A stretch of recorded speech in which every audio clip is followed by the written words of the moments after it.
Iran cease fire टूटा, Netanyahu की गिरफ्तारी की चर्चा और साउथ कोरिया की ईरान के साथ एक बड़ी डील। नमस्कार, आप देख रहे हैं एनएचआर न्यूज।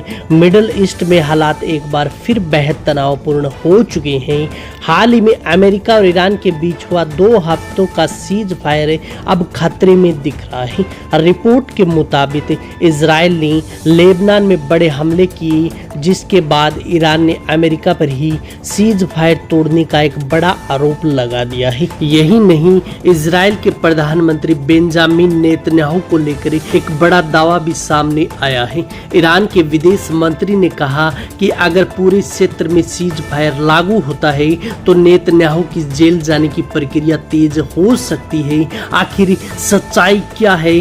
असफल में नेतन्याहू पर पहले से ही भ्रष्टाचार का केस चल रहा है, जो फिर से शुरू होने वाला है, क्योंकि युद्ध के कारण रुका हुआ ट्रायल अब दोबारा चालू हो सकता है। यानी गिरफ्तारी की खबर अभी पक्की नहीं है, लेकिन कानूनी खतरा जरूर बढ़ सकता है। अमेरिका और ईरान के बीच सीज फायर हुआ, लेकिन इजराइल ने साफ कहा कि सीज फायर लेबनान हिजबुल्लाह पर लागू नहीं होता है और इसी वजह से हमले जारी है और तनाव फिर से बढ़ चुका है। यानी टेक्निकली सीज फायर पूरी तरह टूटा नहीं, लेकिन जमीन पर हालात फिर से बिगड़ चुके हैं। आखिर इस युद्ध में साउथ कोरिया का क्या रोल है?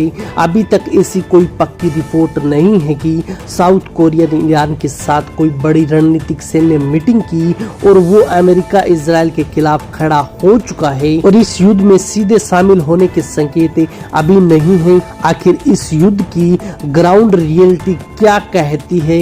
ईरान, अमेरिका, इजराइल के बीच तनाव अभी भी चरम पर है। लेबनान में हमले जारी है और सीज फायर कभी भी पूरी तरह टूट सकता है। एक्सपर्ट्स का मानना है कि अगर यही हाल रहा तो यह संघर्ष पूरे मिडिल ईस्ट को बड़ी जंग में बदल सकता है। तो साफ है, नेतन्याहू की गिरफ्तारी अभी सिर्फ संभावना है। साउथ कोरिया के युद्ध में उतरने की खबरें अस्पष्ट है, लेकिन मिडिल ईस्ट में हालात तेजी से महायुद्ध की ओर बढ़ते दिख रहे हैं। और ऐसी ही खबरों के लिए जुड़े रहें एनएचआर न्यूज के साथ।